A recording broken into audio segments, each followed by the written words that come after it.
Hello and welcome back to Chair Shot Wrestling Podcast. I am Steve O'Mac. I'm here from Moonlight Studios with my man, Deano D-Truth. What is crack-a-lacking, Steve-O? Well, Dino, I'll tell you what is crack-a-lacking, mate. I am exhausted. I'll tell you what, mate. I know. I've watched a hell of a lot of wrestling over the last couple of days. And you know we love wrestling, but I'm just saying, like, I'm spent. I need to, when you leave here today, like, I need to watch some light-hearted comedy for like 20 minutes where I don't need to focus for a little bit and I can just sit there and zone out, because there was no zoning out for those, 10 hours nearly of wrestling. Like that. I mean, like, yeah. Even us biggest sickos, that's a lot. You can see there's some bags under the eyes. I mean, just to kind of put you in the picture. So, you know, we're in the UK. It's currently 20 to 11 at night. I haven't had any sleep for 24 hours. I stayed up the whole night to watch Forbidden Door, and then got up and went to work this morning, and I didn't finish work till 10 o'clock, and we're straight to the studio, and we've got to do the podcast. So indeed, I am flagging a little bit, but at the same time, I still feel like I've got a bit of adrenaline going. It's wearing off, but I mean, it was lucky. It was such a solid pay-per-view. The Forbidden Door. I'm saying, we both said I thought Night of Champions was a solid pay-per-view. Really, really enjoyed it. But Forbidden Door just blew it out of the water. You know what I mean? Well, we're going to get into it, Dino. As always, we've got a lot to talk about. But before we get into it, I'd just like to say to you, we really appreciate all your support. If you can carry on giving us that support, hit that like button, give us your comments, and also subscribe, guys, and get your friends to subscribe as well. But I know everyone's busy like me and Steve-O. So, you know, if you ain't got time to watch the show, we're on Apple Music, we're on Amazon Music, and we're on Spotify if you just listen to it. So, yeah, guys, thanks for your support again. And let's get on with the show, because we've got a lot to talk about, haven't we, Steve-O? Right, okay. I think let's start with talking about Night of Champions, because that was on the Saturday night. Thank God. From, you know, well, yeah. Do you know what? It was last night as well. I know. Yeah, I moan about it being in Saudi, in Riyadh, right? But it is quite nice to be able to watch an event at 6 o'clock on a Saturday evening and have it sort of finished by midnight. Yeah. And then, you know, still manage to fit in a little episode of House of the Dragon before I went to bed. So, you know, I can't complain too much. All in all, mate, I think it was a decent show. I'm not going to say that I liked or agreed with every ending or every outcome, but you know that you can't have it all. You can't have it all. You can't. I thought that the matches were solid, and as long as they follow up with some good storylines, you know, some of them have not taken the turn that I thought that where they were going to go, but as long as they follow it up with something that I find interesting, I don't mind. I honestly can't knock the wrestling. Should we? Let's go through the Queen and King of the Ring, and then we'll come on to some of the title matches that we had on this pay-per-view. It did have a feel about it of, for once, just a proper pay-per-view where maybe there was only one match that I thought was a little bit of a pointless match, but other than that, everything had a real point and a real story to back it up. Queen of the Ring. Now, our predictions last week were, we were both in an agreement, weren't we, that we felt that this was Liv Morgan's time. Yeah. She's definitely the most over one. And I'm just going to say now, because, you know, I've been bigging up Danhausen, like, you know, I like it. You know, it's stupid, childish shit. But, you know, at the end of the day, we're all big kids, aren't we? And, like, I enjoy the childishness of it, and I enjoy, you know, like, it's like Santino Marella back in the day. But it pissed me off a little bit yesterday, because it shouldn't have a place in the main events. You know what I mean? It shouldn't have a place in the main storylines. You know, it's a little let me up in between the big matches, and it shouldn't have a place affecting the main events. And it was one of the main events till Queen of the Ring. Like, you know, it was one out of probably 3 of the main events of the night. And I think, it doesn't have a place for that. You know, I'd have been equally as pissed off if it was in the Triple Threat or in the King of the Ring, you know, match. You know, I just don't think it's got a place now. I think it's a good let me up section. It's a good backstage section on SmackDown. You could have even had it on the pay-per-view like he was on WrestleMania, you know, in between doing his thing. But, you know, I really don't agree with it having a place. You know, Santino Marella, back in the day, as great as he was hilarious. He wouldn't have, you know, he wouldn't have interfered in a world title match, would he? And He like weren't cost someone a interfering match, with you know? Shawn Michaels and Yeah, Undertaker, yeah, was no, he? Or Triple H and it's a bit Undertaker. stupid, and I think you know you've gone too much fucking. Do you know what I mean? It's going back to the PG era again, you know. And it's like I thought we're starting to just sort of turn a corner with it, but it's obviously these fucking these Netflix owners are just loving it, and they just want that, you know what I mean? Because they just, you know, Yeah. because you know he probably gets a lot of TikTok views, doesn't he, from the kids and stuff like that, doesn't he? And they're just, well, you know, they want it. But no, I don't think it had a place in the main event at all. Yeah, I would agree, mate. I don't think there's anything wrong with having a Danhausen on the show because, you know, like him or not, he is over. He is over massively. And it's the first time that they've been in Saudi since the Rumble. Am I right? Believe so, yeah. So, you know, they wouldn't have seen Danhausen because he wasn't, or was it at the Rumble that no, it was at Elimination Chamber, wasn't it? Where they brought in the crate and they brought Danhausen out. So yeah, at the Oh, he wouldn't have Rumble, been at the Rumble, yeah, at would the he? Rumble, he wasn't even No. a thing. So I get it. You know, you want to introduce him to the Saudi audience. They lapped it up. No, it's got But to I be. feel like there It's got to was have been before the Rumble because we thought we was all hoping Jericho was going to come out, or was that after the Rumble because we were still hoping for Jericho no, to because come we back? were hoping that Jericho. We were Yeah, hoping that Jericho was going to make an appearance in the Rumble. yeah. That didn't happen. Everyone was disappointed. And I was then, massively disappointed. Then they had the crate. I lost They- £10 on Sky Bet Yeah. that night as well. You know what I mean? Everyone thought I was an idiot. I fancied it. You know what I mean? Like, being Jericho coming being a back. massive Y2J nerd. Do you know what I mean? Like, I don't know, No. but yeah. The crate was for Elimination Chamber, definitely. Okay, yeah, I agree Everyone now. had the Yeah, fair feeling enough. that might be Jericho, but it wasn't. It was Danhausen. Yeah. Look, there were plenty of stars that weren't involved in matches on this show for him to have done a segment with. And look, let's face it, he's got his ongoing thing with The Miz and with Kit Wilson and I want to say Zack Ryder because that's what he calls him, Zack Ryder, Matt Cardona. Yeah, I don't think it really needed to spill into the final of a tournament. What's the point in having a fucking tournament if you're gonna have a curse at the end of it? It's like a tournament. Surely, by definition, is supposed to be the best of the best going at each other, right? It's you win it on merit. Great film, by the way. Best of the best. Yeah, Yeah, I'll drop that one in. yeah, like that. Pop it. But yeah. Right, look, if you don't want to beat Liv, right? If you want to keep Liv strong, and you're like, well, let's do the curse. It keeps it. Just don't fucking beat her. Just have Liv win it. If you want to keep her strong, just have her win it. Simple as that. Don't skew the situation. Look, okay, Io Sky winning it. I said last week, I think Io Sky is one of the top 5 female wrestlers in the world. No problem with her as an in-ring performer, right? I think she's fantastic. She's not had a lot going on though, story. No, the last time that she was champion, they didn't really do anything with her. You know, she had a title run that was very forgettable. So again, the way that I look at this is, why do you have someone win Queen of the Ring to try and sell us that she might win a championship when we already know that the last time you gave her a championship, she done nothing with it? So it doesn't make sense to me.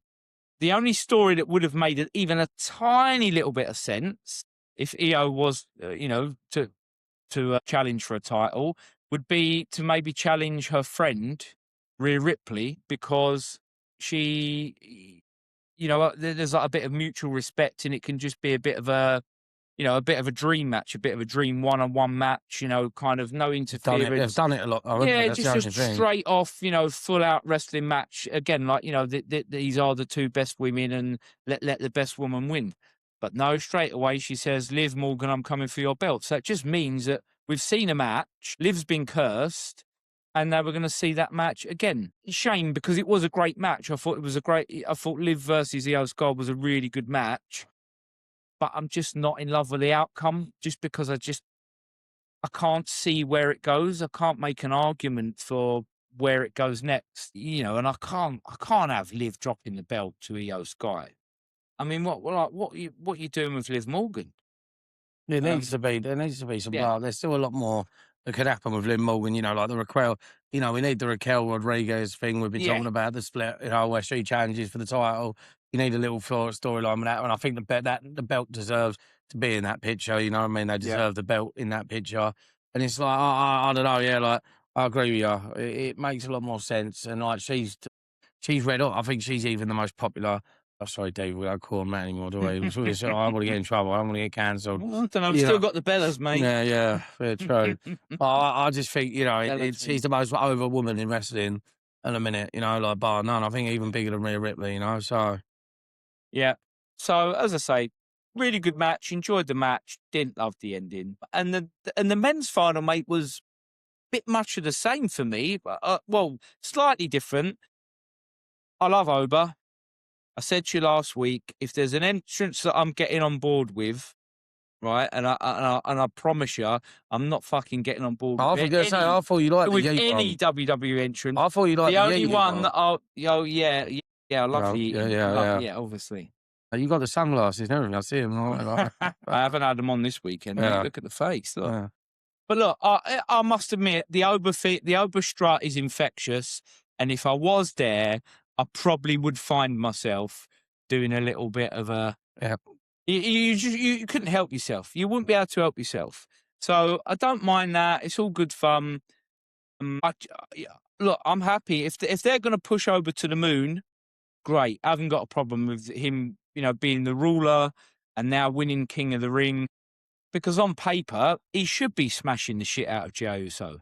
So, you know, I haven't got no issue with that outcome whatsoever. And actually, it makes me excited and hopeful that they are going to just push over to becoming a massive star really, really quick. You know, maybe even just put a belt on him, you know, a little bit like they did with Brock Lesnar, you know, 24 years ago at SummerSlam, where they had him beat The Rock. And it took everyone by surprise at the time, mate, in 2002, because no one thought that, you know, that they could see that they were building him up to be a big star, but nobody thought that he was beating The Rock at SummerSlam and taking the belt off him at the what was he, 25 at the time, I think? Youngest world out champion at The time he was, yeah. Until Randy won it a couple of years later, wasn't it? 29 maybe, so he's not 30 yet. That's young for WWE standards now. Especially you have to go for all the hoops of like NXT and that like he did. God, yeah, I mean, like, you know, they drag it on and on and on and on, don't they? So for a 28, 29-year-old to be pushed into a world title picture is exciting because you know, because he is definitely the future of the company. The only bit that I say that I didn't love it is it just didn't make that much sense to me because we've been building this thing of there's definitely something with him and Brock that's not finished. So where does that fit in? Do we make? Sure, that's all I need. Do we leave that maybe to Mania? Does that drag on now for I don't know. I don't say all we need is Oba to win the belt and then Brock to come back and challenge for the title. Like, bore it. If that happens, I swear, like, I don't need to see Brock, an old man Brock Lesnar in the title picture anymore. Like, I really, really don't want to see that. You know what I mean? Like, I really like. It's been done to death. You know, I just can't. I couldn't deal with that again. I don't think. You know, I think it'd make me seriously question my watching of that show. Sure, if Brock somehow won the title again. Well, I hope that don't come to it, but I'm just saying. Yeah.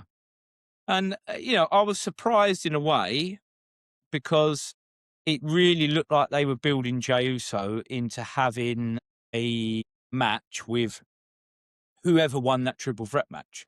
You know, Jey Uso had a legitimate reason to fight any one of those three guys, whether it was his mate Cody, Gunther, who he's had a massive feud with before, and he's won a title off of Gunther. He's tapped him out, and he's lost the title to Gunther. And also, it would have made perfect sense for him to have had a match with Sami Zayn.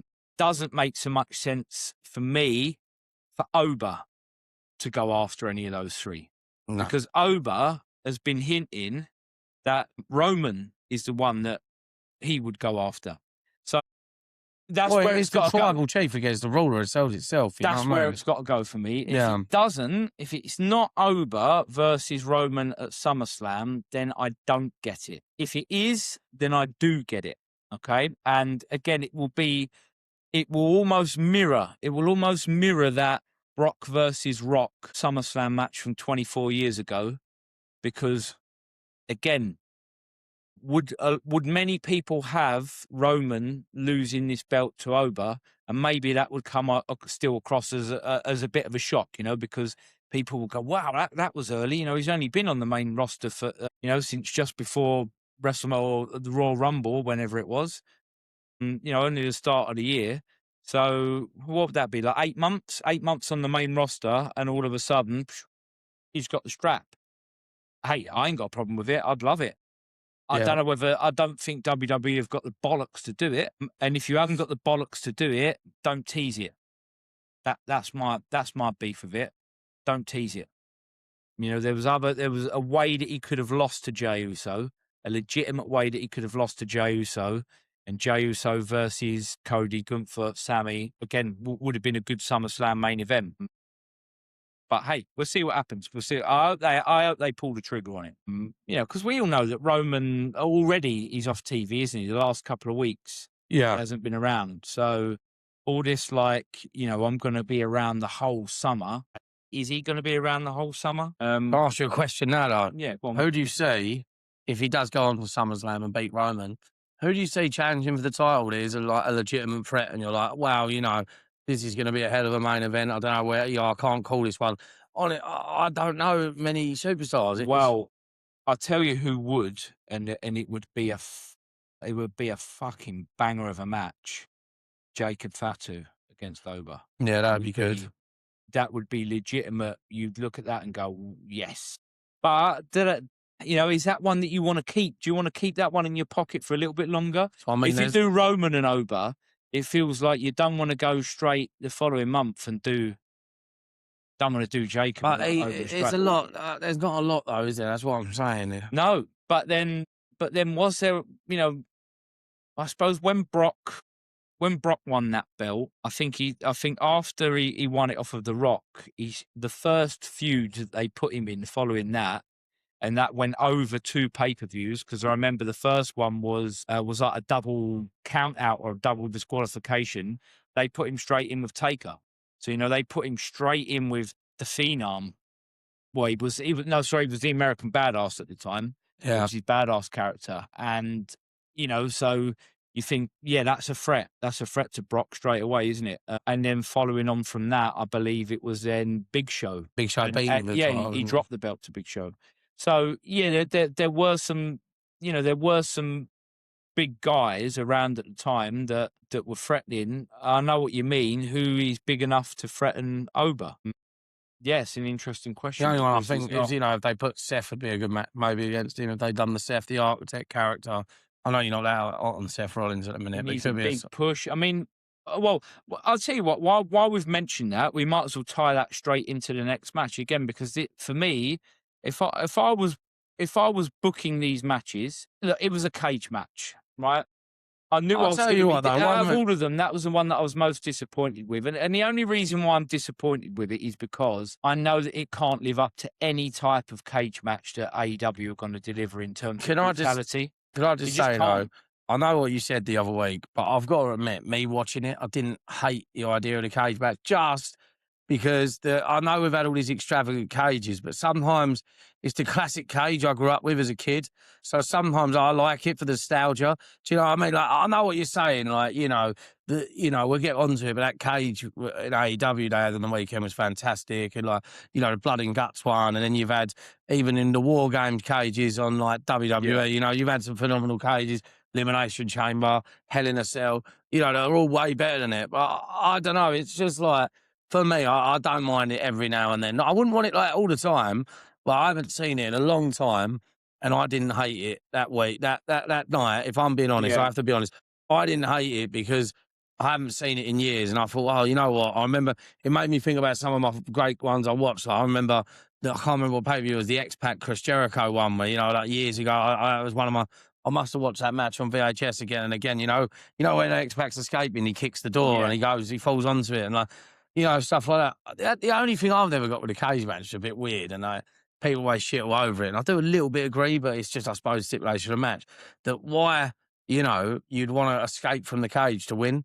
Because obviously the point is to keep him in, isn't it? And it's like a bit cowardly, isn't it? That's the only thing. Like, I think it goes back to the original cages that I had, mate. Well, I'm like big blue one. the big blue one where, you know, it was easier to climb, you know, it was because it was massive squares and actually it was probably a bit more menacing because those metal bars they were like yeah. the impact was more. But yeah, But yeah, I know what you mean. And look, to be honest, I think if that pay-per-view takes place somewhere in the US, I reckon that's a Hell in a Cell match. Because the rivalry's sort of very similar to the CM Punk McIntyre one. You know, the rivalry was dragged out over a long time, wasn't it? And it seemed like the only way to really settle this is to go Hell in a Cell. And they had a fairly brutal Hell in a Cell match, didn't they? You know, remember, was it Match of the Year? I think it was Match of the Year, wasn't it, that year? The problem is Hell in a Cell's just been done so much. Yeah, it has. Well, because the problem that they done was when they actually turned it into a pay-per-view. That's when they should. I mean, how special should have kept it as a special match that happened. How special did it used to be? You know, like some of the great ones in history, like, you know, Mankind against Undertaker. Oh, my boy here, Cactus Jack, I got the T-shirt against Triple H. And it was such a blowout because as a kid, you'd sort of be watching Raw or SmackDown, wherever it's on, and they'd say, right, Triple H, this next Sunday, I'll be challenging you in Hell in a Cell. And it's that way Vince McMahon used to say it. And you'd think, fuck, like, this is something special. Like, this is something like, you know, this is the fucking most, because up in that time, it was the most scariest match. Like, you know, there was no Texas Death Matches really on.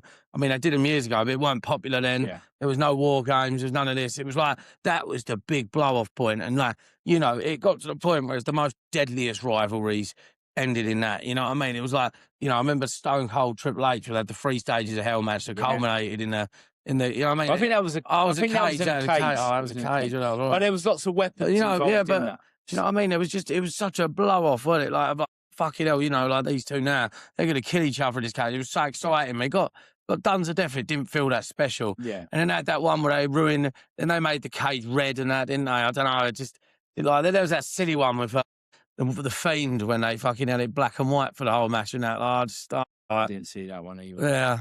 Yeah.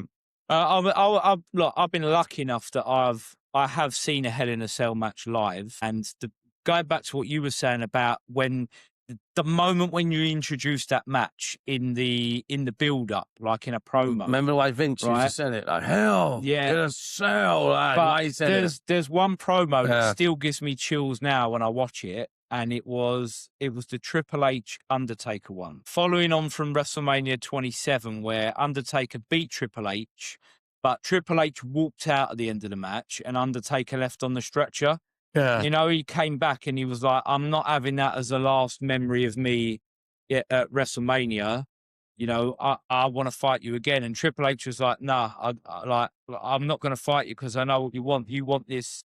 You want an end, and I'm now the corporate Triple H, and I don't want the Undertaker to end. I want the Undertaker to continue on, and Undertaker just wouldn't let it go. And there's that one line he said to him, and he said, "You know what? You can't." He was like, "You can't beat me."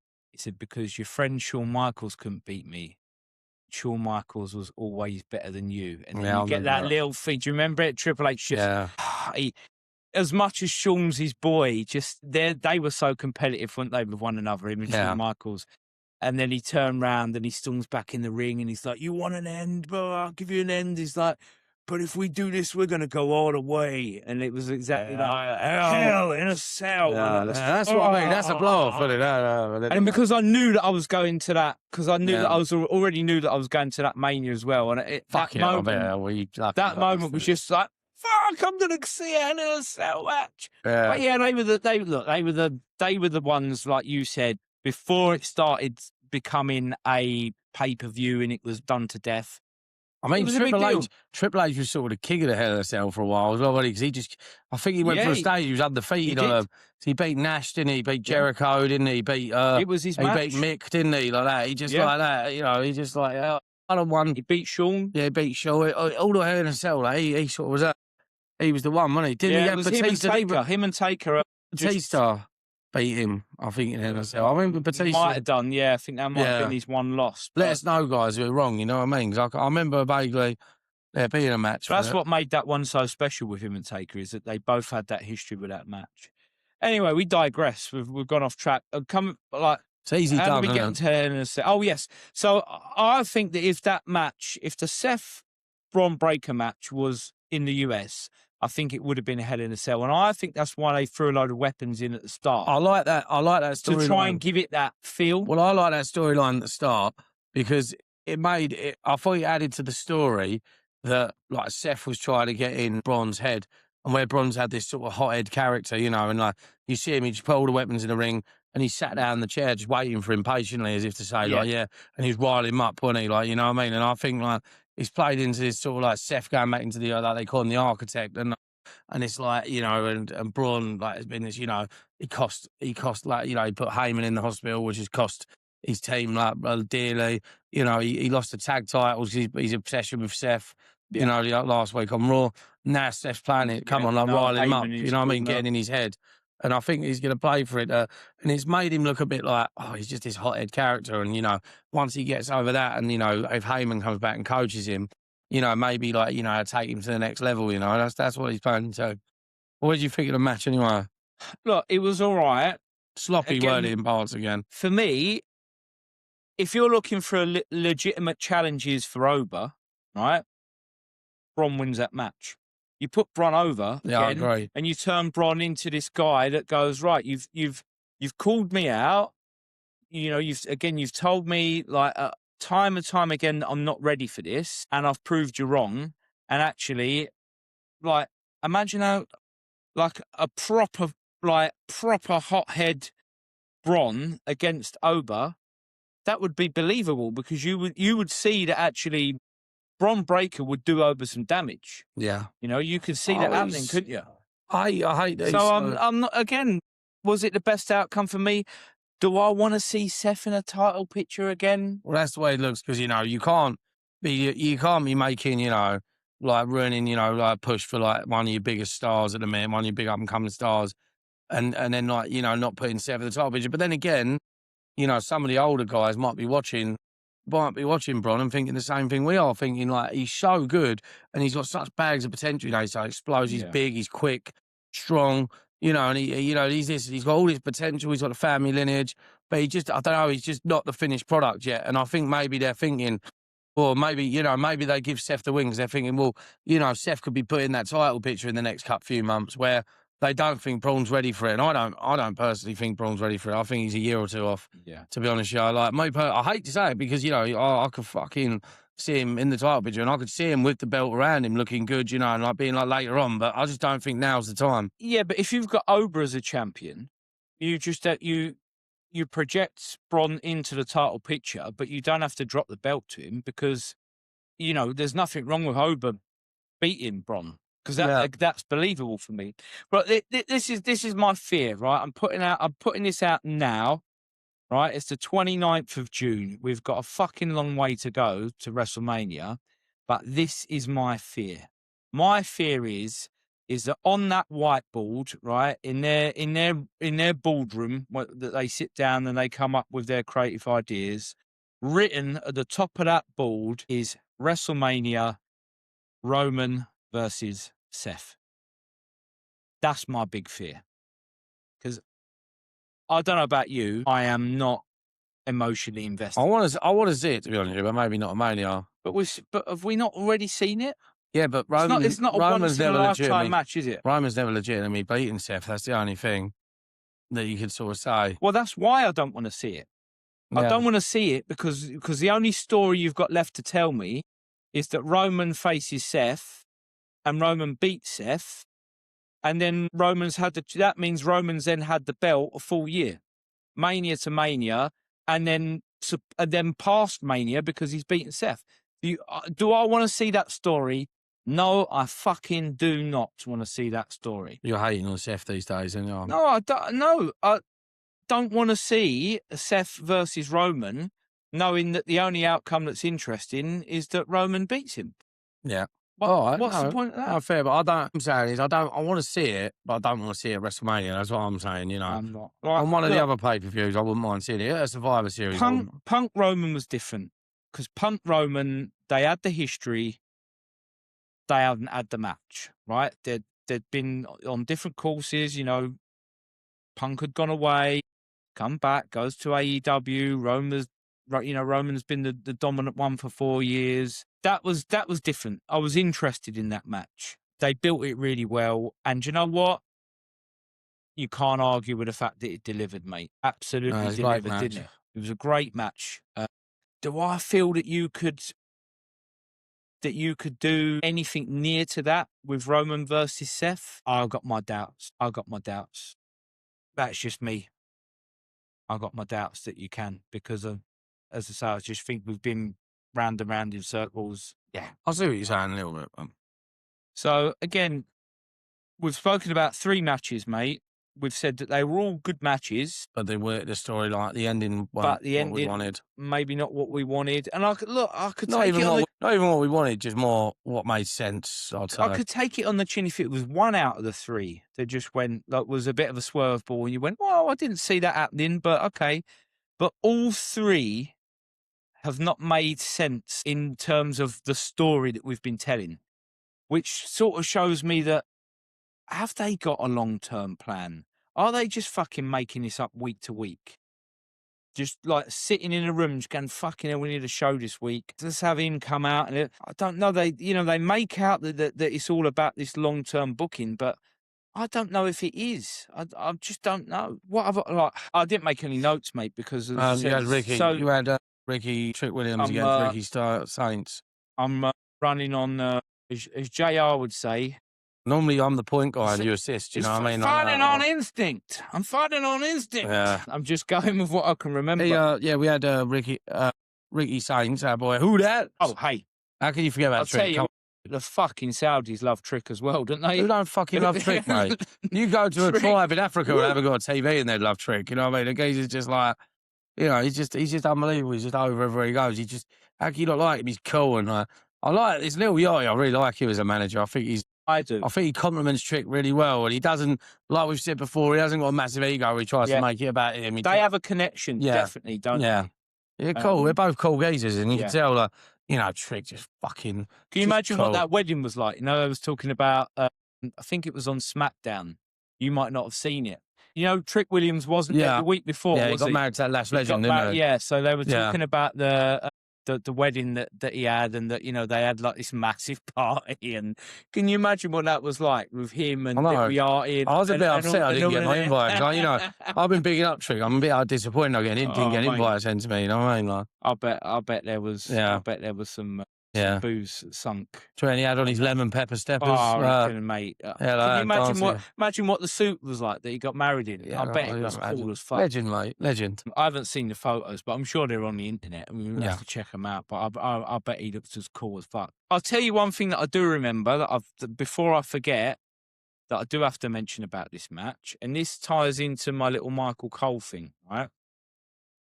I realised that when Michael Cole's watching a good match with 2 fellas that are over and 2 fellas that are doing the right thing, and he don't have to ram any shit down your throat or get you to try and believe that something is better than it is, he's all right, Michael Cole. He can still commentate, weirdly enough, right? Because in this match... Jesus Christ, so what is going on?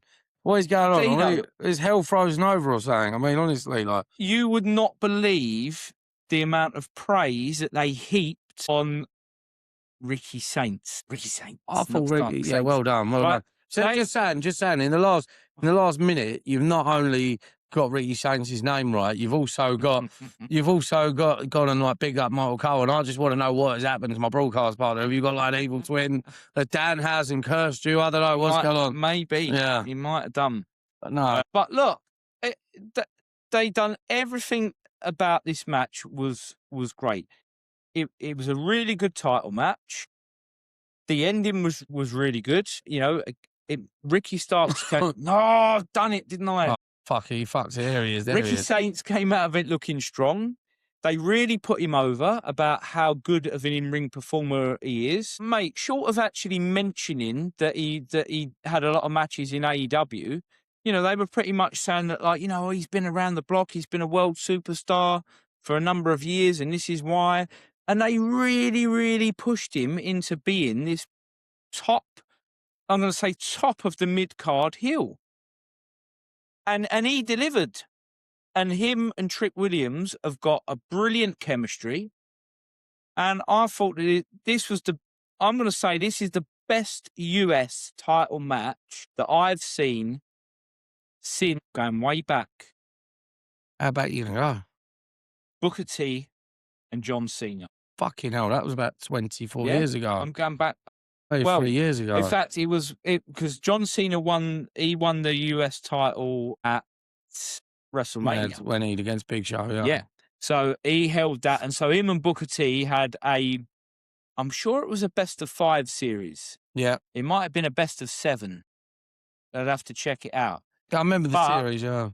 They had some really, really good US title matches where you actually felt that belt had a little bit of prestige about it and little something, you know, that two guys, one that was up and coming and someone as good as Booker T was, you know, could deliver in these matches. I can't remember. I'm going to be honest. The US champions just that belt that it's so forgettable for me. I can list you off. I've always been more of a fan of the Intercontinental title, and I think that's being a big WWE fan for so many years. Where I was never really a massive WCW guy, and like I think, I like some of the WCW stuff, but it was always about the Intercontinental title for me. You asked me to list you 10 US champions, and I'm probably going to struggle. I'm going to be honest, because it just doesn't stick in my memory. There's no memorable matches and there's no history about it. And it's always been the belt that WWE they've cared the least about, it seems. But this match made me feel like they're really putting some stock back into it, because Trick Williams is just that good, you know, and they don't need to rush him into the world title picture. He could just keep having these really good standard matches against I think on SmackDown is a decent mid-card now, because there's definitely another match coming with him and Carmelo Hayes.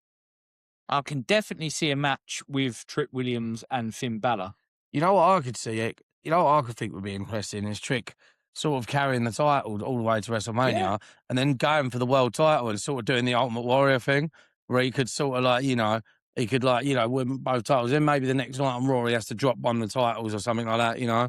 But I just think, like, you know, I could just see the image of him holding up both titles and like elevating him as a megastar, you know. Like, and then the next night, maybe he has to drop the belt or like, you know what I mean? Like, I think that'd be an interesting storyline. He elevates that title so much.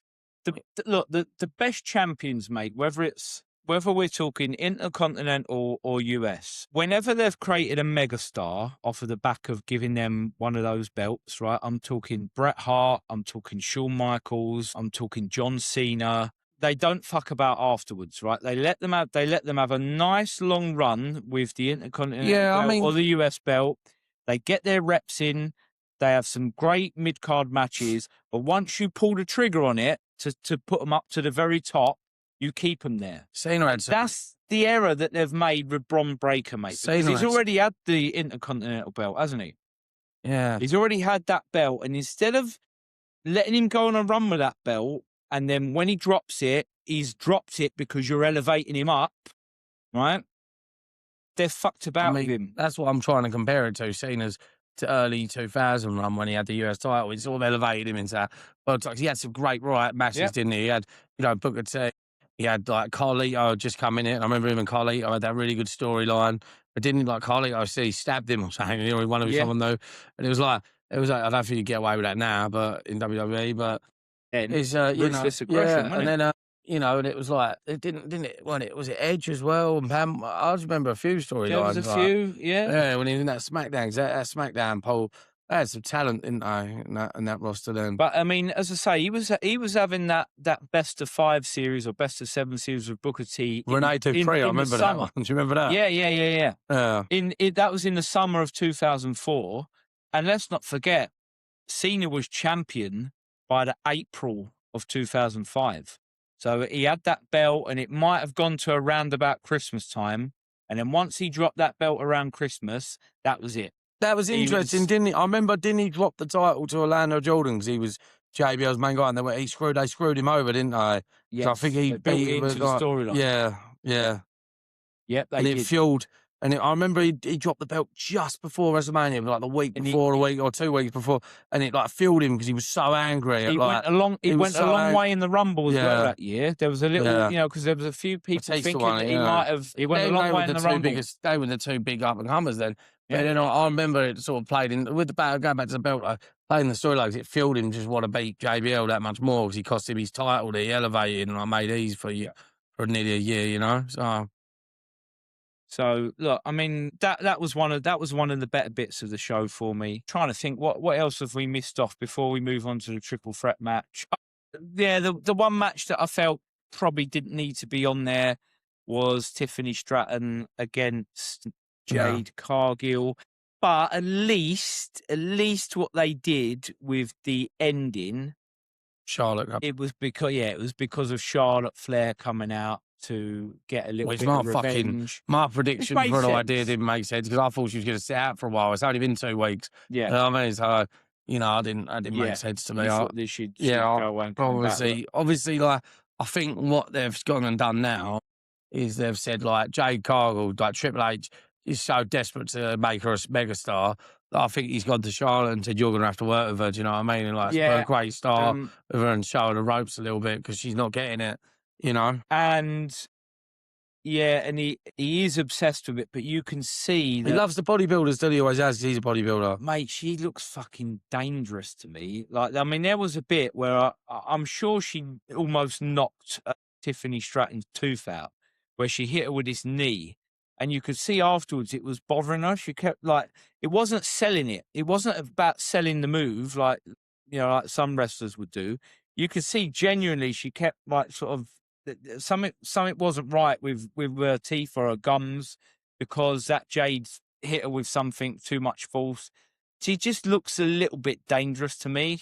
I don't know, but yeah, as I say, Triple H, you can't tell him, can you? You can't tell him that. You can't. It doesn't matter.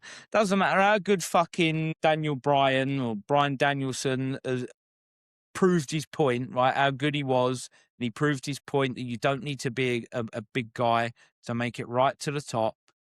Triple H is just obsessed with big wrestlers. That's it. He will never change. He will never change. Which is probably why Liv Morgan hasn't really had the push that we thought that she was going to get. She's got the belt, but she's not really doing much with it. Why? She's tiny. Yeah. Whereas Rhea Ripley, pushed to the moon, mate. Pushed to the moon. So, yeah, hey, that is what it is, isn't it? So, should we move on to the main event? Main event. Now, I said, didn't I, last week, that I would be so pissed off with WWE if they fucked this match up because this triple threat match was almost foul safe, right? It was almost, it had such a good story going into it. And the three wrestlers involved are such good in-ring performers that you could not fail to deliver on this main event. And I'm pleased to tell you, Dino, that they didn't fail to. It was a great main event. Yeah, the crowd was so in because he's a Muslim and in real life, so like the crowd was loving him. He come out in the right sort of Saudi robe, didn't he? With the he got a massive reception. Sami Zayn. He just loved him, didn't he? He was red hot, and it was why like we said, Sami deserves a little title run, even though he ain't a main event. He ain't a world champion in my opinion, but he deserves for his hard work and dedication. He's been in the company 13 years. And then what a time to put him over because, like the crowd was red hot for him, weren't they? It was almost like it was home field advantage for him, Yeah. Yeah. I mean, he could, if he ends up facing Oba at SummerSlam, I don't see him beating Oba, and I think that will be it. I think it will be, it's not even a 2-month title reign, and it will just be, like I say, be one of them little short ones as a thank you, and more about a moment because I felt like the moment for him was special. Being a Muslim, yes, he's Canadian, but his heritage is he's Syrian. He's got Syrian heritage, so he's got this massive connection with the crowds in the Middle East. And it was a moment. It was a great moment. The ending of a great match, a great story that they told. And yeah, I don't think anyone can deny him that he has been fantastic all the way through this storyline.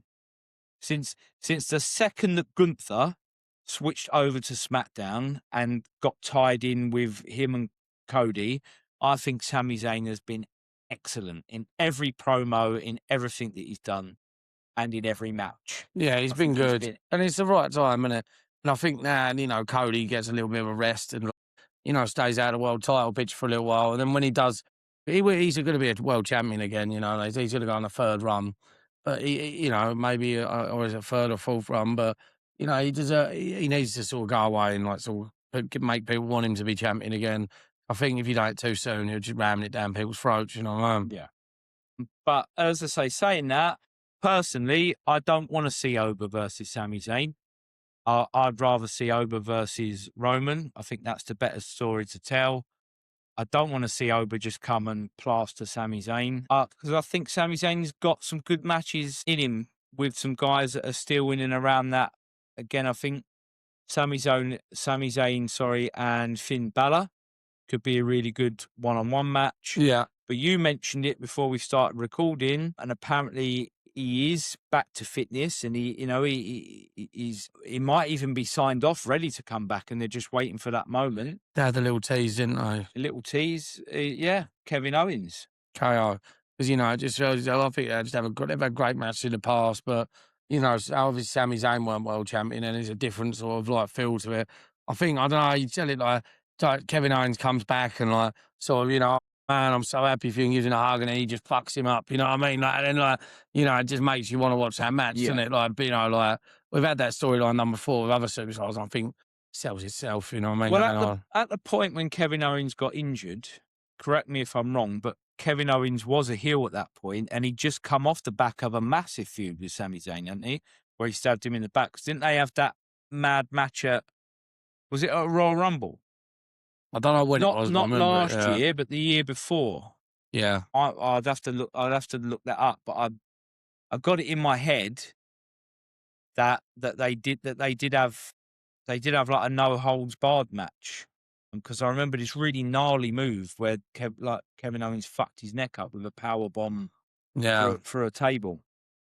So yeah, maybe they just pick up where they left off. Maybe Kevin Owens comes in and he's just straight away. He's like, right, well, everyone's really happy for you, Sammy, but and I'd love to be, but I'm not, because that don't do it for me. He needs to do the shit ass thing and act like he's happy for him, and then he just maybe don't stab him in the back straight away. Maybe he helps him for a little while, and then in the fucking big blow where he just absolutely kicks the shit out of him. Do you know what I mean? Like leaves him lying. Yeah.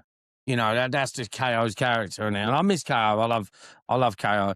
He sort of burst on the scene, didn't he? Because it was when John Cena was US champion last, and he used to have the invitational matches, and then he come through, and I've never seen him for NXT, and he fucking had that great match with Cena where he nearly beat him, and then like after that it was to the moon for him, wasn't it? And he become world champion. Like, I love Kevin Owens. I think he's fantastic. Yeah, he's a very believable guy when he's playing that. And you sort of got the Kevin Owens look going, haven't you, with the hair and the beard? I've only just realised that, like that KO.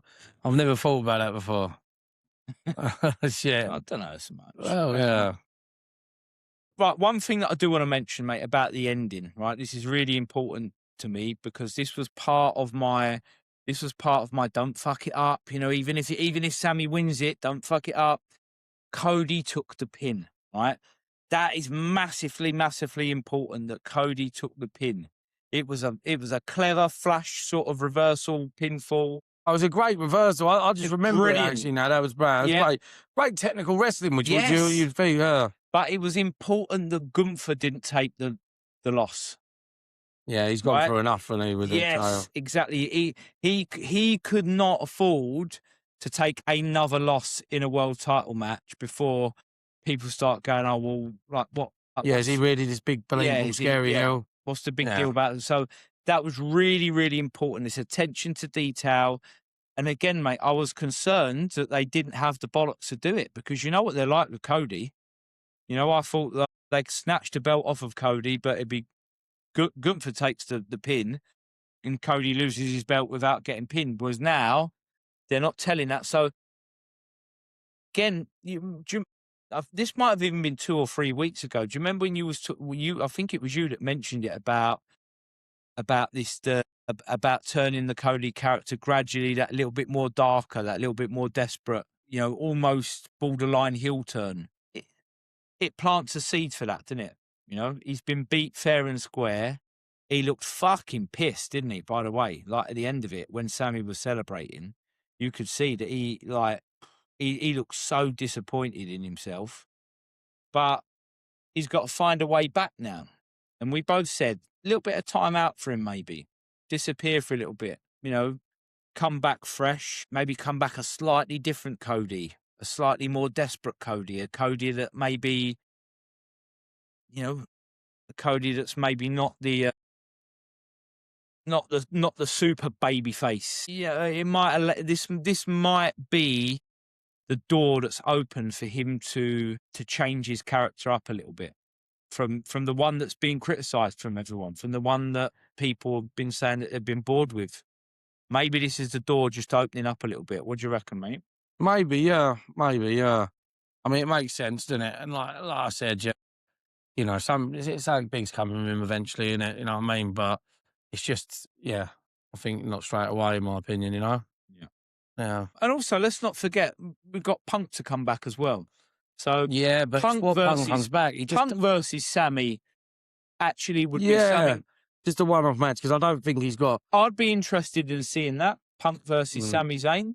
I don't think he's got the energy anymore to do it, but I think you get another good match. Yeah, you'd get a good match with him and Sami, mate. Yeah, definitely. Yeah. You know, I'm not like Punk and Oba. You can keep that. Yeah. You can keep that, because there's a few good matches. There's a few good matches in there, the potential matches with Sami. You know, like where, you know, well, I said, I think like, you know, like Darby Allin had that thing on AEW. You have that sort of like where people that haven't been in the title picture for a while, maybe never been in the title picture, sort of get a shot, you know, like that. And it's like, you know, I think it makes sense. And maybe he comes out and says like, you know, maybe he does that and says, I'm offering it to people that have never had a title match, like, you know, and stuff like that. I think something like that, it makes a lot of sense.